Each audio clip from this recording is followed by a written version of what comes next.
Hello friends, स्वागत आप सभी का बीएल एजुकेशन चैनल में। दोस्तों, इस वीडियो में कंप्यूटर की प्रमुख पीढ़ियाँ व उनकी प्रमुख विशेषताएं। तो देखिए फ्रेंड्स, कंप्यूटर की कौन कौन सी पीढ़ियाँ हैं और उन पीढ़ियों की क्या क्या विशेषताएं हैं, इन सभी के बारे में हम डिटेल से चर्चा करेंगे। तो वीडियो को लास्ट तक ज़रूर देखते रहिए। चलिए आज का वीडियो शुरू करते हैं। तो देखिए फ्रेंड्स, कंप्यूटर के हमने 1000 प्रश्नों की टेस्ट सीरीज चालू कर रखी है। उसके कुछ वीडियो ऑलरेडी डाल दिए हैं, कुछ वीडियो आगे आने वाले हैं। इसलिए अगर आपने चैनल को सब्सक्राइब नहीं किया है तो चैनल को सब्सक्राइब जरूर कर लें। देखिए फ्रेंड्स, सबसे पहले हम बात करेंगे प्रथम पीढ़ी की। देखिए फ्रेंड्स, आज तक टोटल 5 पीढ़ियाँ आई हैं। उनमें से हम बात कर रहे हैं सबसे पहले प्रथम पीढ़ी की। प्रथम पीढ़ी का अगर समय की बात करें तो 1946 से 1956 के बीच का जो समय है वो प्रथम पीढ़ी का माना जाता है। अब देखिए, प्रथम पीढ़ी के जो भी कंप्यूटर हैं उनकी क्या क्या विशेषताएं हैं। देखिए, सबसे पहली विशेषता है इलेक्ट्रॉनिक सर्किट में निर्वात ट्यूब का प्रयोग किया गया। तो इलेक्ट्रॉनिक सर्किट में निर्वात ट्यूब का जो प्रयोग किया गया वो कौन सी पीढ़ी के कंप्यूटरों में किया गया? प्रथम पीढ़ी के कंप्यूटरों में। इसके साथ ही प्राइमरी एक्सटर्नल स्टोरेज के रूप में मैग्नेटिक ड्रम का उपयोग किया गया। इसके साथ ही सीमित मुख्य भंडारण इसमें क्षमता है, यानी कि लिमिटेड मेन स्टोरेज कैपेसिटी इसमें शामिल की गई। इसके साथ ही मंद गति के इनपुट और आउटपुट हुआ करते थे। इसके साथ ही निम्न स्तरीय प्रोग्रामिंग भाषा, मशीनी भाषा और असेंबली भाषा का इसमें प्रयोग किया गया। इसके साथ ही ताप नियंत्रण में असुविधा पाई जाती थी। इसके साथ ही प्रथम पीढ़ी के जो भी कंप्यूटर थे उन कंप्यूटरों का प्रयोग मुख्य रूप से पेरोल प्रोसेसिंग और रिकॉर्ड रखने के लिए किया जाता था।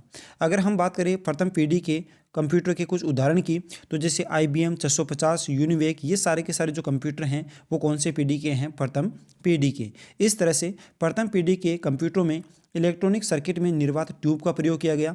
प्राइमरी एक्सटर्नल स्टोरेज के रूप में मैग्नेटिक ड्रम का प्रयोग किया गया। सीमित मुख्य भंडारण क्षमता पाई जाती थी। मंद गति के इनपुट और आउटपुट हुआ करते थे। निम्न स्तरीय प्रोग्रामिंग भाषा, मशीनी भाषा और असेंबली भाषा का प्रयोग किया गया। ताप नियंत्रण में असुविधा पाई जाती थी।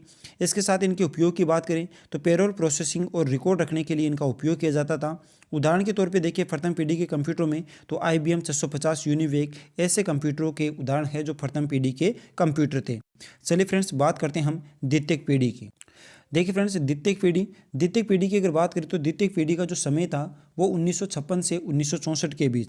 तो 1956 से 1964 के बीच का जो टाइम है वो कौन सी पीढ़ी का है? द्वितीय पीढ़ी का। इस तरह से फ्रेंड्स, प्रथम पीढ़ी के कंप्यूटरों का जो समय था या प्रथम पीढ़ी का जो समय था 1946 से 1956 के बीच। द्वितीय पीढ़ी का समय था 1956 से 1964 के बीच। तो 1956 से 1964 के बीच का जो समय है वो कौन सी पीढ़ी का है? द्वितीय पीढ़ी का। चलिए बात करते हैं प्रमुख विशेषताएं कौन कौन सी है। तो इसमें ट्रांजिस्टर का उपयोग प्रारंभ हुआ। इसके साथ प्राइमरी एक्सटर्नल स्टोरेज के रूप में चुंबकीय कोर यानी कि मैग्नेटिक कोर का इसमें उपयोग किया गया। इसके साथ ही मुख्य भंडारण क्षमता में वृद्धि हुई।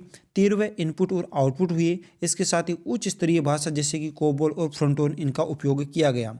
इस तरह से फ्रेंड्स, द्वितीय पीढ़ी के जो भी कंप्यूटर थे उन कंप्यूटरों में ट्रांजिस्टर का उपयोग किया गया। इसके साथ ही प्राइमरी एक्सटर्नल स्टोरेज के रूप में चुंबकीय कोर यानी मैग्नेटिक कोर का उपयोग किया गया। मुख्य भंडारण क्षमता इसमें वृद्धि हुई। तीव्र गति के इनपुट और आउटपुट हुआ करते थे। उच्च स्तरीय भाषा जैसे कि कोबोल और फ्रंटोन का इसमें क्या किया गया? उपयोग किया गया।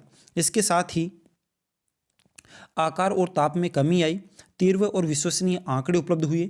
इसके साथ ही द्वितीय पीढ़ी के कंप्यूटर के उदाहरण की बात करें तो IBM 1401, हनीवेल 200 और CDC 1604, ये सारे के सारे जो उदाहरण है वो द्वितीय पीढ़ी के कंप्यूटरों के उदाहरण है। इस तरह से फ्रेंड्स, द्वितीय पीढ़ी के कंप्यूटर की विशेषता की अगर बात करें तो उनमें से पहली जो प्रमुख विशेषता है वो है ट्रांजिस्टर का उपयोग प्रारंभ हुआ द्वितीय पीढ़ी के कंप्यूटरों में। प्राइमरी एक्सटर्नल स्टोरेज के रूप में चुंबकीय कोर का उपयोग किया गया यानी कि मैग्नेटिक कोर का उपयोग किया गया। मुख्य भंडारण क्षमता में वृद्धि हुई। तीव्र गति के इनपुट और आउटपुट प्राप्त हुए। उच्च स्तरीय भाषा जिनमें से कोबोल और फ्रंटोन इनका उपयोग किया गया। इसके साथ ही आकार और ताप में कमी आई। तीव्र और विश्वसनीय आंकड़े उपलब्ध हुए। उदाहरण के तौर पे देखा जाए तो IBM 1401, हनीवेल 200 और CDC 1604, ये सारे के सारे उदाहरण है किसके? द्वितीय पीढ़ी के कंप्यूटरों के। तो आई होप द्वितीय पीढ़ी के जो भी कंप्यूटर थे उनके बारे में आपको कहानी समझ में आ गई होगी। अब बात करते हैं हम तृतीय पीढ़ी की। तृतीय पीढ़ी का जो समय है वो है 1964 से 1971 के बीच, यानी कि प्रथम पीढ़ी का समय था 1946 से 1956 के बीच। द्वितीय पीढ़ी का समय था 1956 से 1964 के बीच और तृतीय पीढ़ी का समय था 1964 से 1971 के बीच। तो 1964 से 1971 के बीच का जो समय माना जाता है वो कौन सी पीढ़ी का माना जाता है? तृतीय पीढ़ी का समय माना जाता है। अब बात करते हैं तृतीय पीढ़ी के कंप्यूटर की मुख्य विशेषताएं कौन कौन सी थी। तो देखिए फ्रेंड्स, तृतीय पीढ़ी के कंप्यूटरों में इंटीग्रेटेड चिप का प्रयोग किया गया। इसके साथ ही चुंबकीय कोर और सॉलिड स्टेट मुख्य भंडारण के रूप में उपयोग किया गया। अधिक लचीला इनपुट आउटपुट प्राप्त हुआ। तीव्र, छोटे और विश्वसनीय आंकड़े उपलब्ध हुए। उच्च स्तरीय भाषा का वृहद रूप से उपयोग किया गया। इसके साथ ही रिमोट प्रोसेसिंग और टाइम शेयरिंग सिस्टम और मल्टी प्रोग्रामिंग का इसमें क्या किया गया, उपयोग किया गया। इसके साथ ही इनपुट और आउटपुट को नियंत्रित करने के लिए सॉफ्टवेयर उपलब्ध हुए। अगर उपयोग की बात करें तृतीय पीढ़ी के कंप्यूटरों की, तो तृतीय पीढ़ी के कंप्यूटर का उपयोग मुख्य रूप से एयरलाइंस रिजर्वेशन सिस्टम के साथ ही क्रेडिट कार्ड बिलिंग और मार्केट फोरकास्टिंग में इसका उपयोग किया गया। अगर उदाहरण की बात करें तो IBM सिस्टम 360, NCR 395, ये सारे के सारे जो कंप्यूटर हैं वो कौन सी पीढ़ी के हैं, तृतीय पीढ़ी के। इस तरह से तृतीय पीढ़ी के जो भी कंप्यूटर हैं उन कंप्यूटर की मुख्य विशेषताओं की अगर बात करें तो दोबारा से रिपीट करता हूं। पहली है इंटीग्रेटेड चिप का उसमें उपयोग किया गया। चुंबकीय कोर और सॉलिड स्टेट मुख्य भंडारण के रूप में उपयोग किया जाने लगा। अधिक लचीला इनपुट आउटपुट प्राप्त हुआ। तीव्र, छोटे और विश्वसनीय आंकड़े प्राप्त हुए। उच्च स्तरीय भाषा का वृहद प्रयोग किया गया। रिमोट प्रोसेसिंग और टाइम शेयरिंग सिस्टम और मल्टी प्रोसेसिंग में इसका उपयोग किया गया। इसके साथ ही इनपुट और आउटपुट को नियंत्रित करने के लिए सॉफ्टवेयर उपलब्ध हुए। उपयोग की बात करें तो airline reservation system, credit card billing और मार्केट फोरकास्टिंग में इनका उपयोग किया जाने लगा।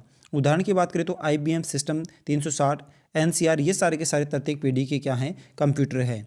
आई होप तृतीय पीढ़ी से संबंधित किसी प्रकार की समस्या नहीं होगी। चलिए अब बात करते हैं हम चतुर्थ पीढ़ी के कंप्यूटर और उनकी प्रमुख विशेषताएं।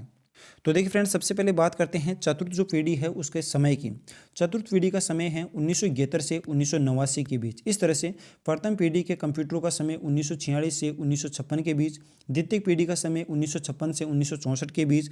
तृतीय पीढ़ी का समय 1964 से 1971 के बीच।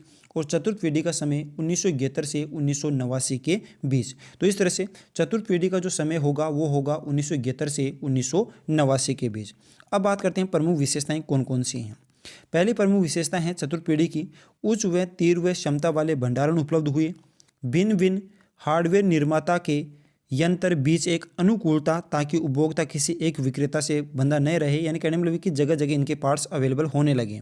इसके साथ ही मिनी कंप्यूटर के उपयोग में वृद्धि हुई। माइक्रो प्रोसेसर और मिनी कंप्यूटर का इसमें प्रारंभ हुआ। उपयोग की बात करें तो इनका मुख्य रूप से उपयोग इलेक्ट्रॉनिक फंड ट्रांसफर, व्यावसायिक उत्पादन और व्यक्तिगत उपयोग में इनका उपयोग किया जाने लगा। कौन से कंप्यूटरों का? चतुर्थ पीढ़ी के कंप्यूटरों का। अगर बात करें चतुर्थ पीढ़ी के कंप्यूटरों की, तो चतुर्थ पीढ़ी के जो कंप्यूटर थे उनमें IBM PC, XT और एप्पल सेकंड, ये सारे के सारे जो कंप्यूटर थे वो कौन सी पीढ़ी के थे? चतुर्थ पीढ़ी के। चलिए अब बात करते हैं हम पंचम पीढ़ी की। सबसे पहले बात करते हैं फ्रेंड्स पंचम पीढ़ी के समय की। पंचम पीढ़ी का समय है 1989 से वर्तमान तक। तो 1989 से वर्तमान का जो समय है वो कौन सी पीढ़ी का है? पंचम पीढ़ी का। अब बात करते हैं फ्रेंड्स पंचम पीढ़ी के प्रमुख जो भी कंप्यूटर हैं उनकी प्रमुख विशेषताओं की। तो पहली विशेषता आती है ऑप्टिकल डिस्क का भंडारण में उपयोग किया गया। कौन सी पीढ़ी में? पांचवी पीढ़ी में। इंटरनेट, ईमेल और WWW का विकास किया गया।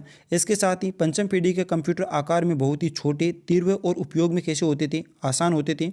उपयोग की बात करें तो पंचम पीढ़ी के कंप्यूटरों का उपयोग मुख्य रूप से इंटरनेट, इसके साथ ही मल्टीमीडिया का उपयोग किया जाने लगा। उदाहरण के तौर पर अगर बात करें तो IBM नोटबुक, प्लेटिनम, RC और सुपर कंप्यूटर आदि पंचम पीढ़ी के क्या हैं? कंप्यूटर हैं। ठीक है, इस तरह से पंचम पीढ़ी के कंप्यूटरों की विशेषताओं में से पहली विशेषता आती है ऑप्टिकल डिस्क का भंडारण में उपयोग किया गया। इंटरनेट, ईमेल और WWW का विकास किया गया। आकार में बहुत ही छोटे होते थे, तीव्र होते थे और उपयोग में आसान होते हैं। कौन सी पीढ़ी के? पंचम पीढ़ी के।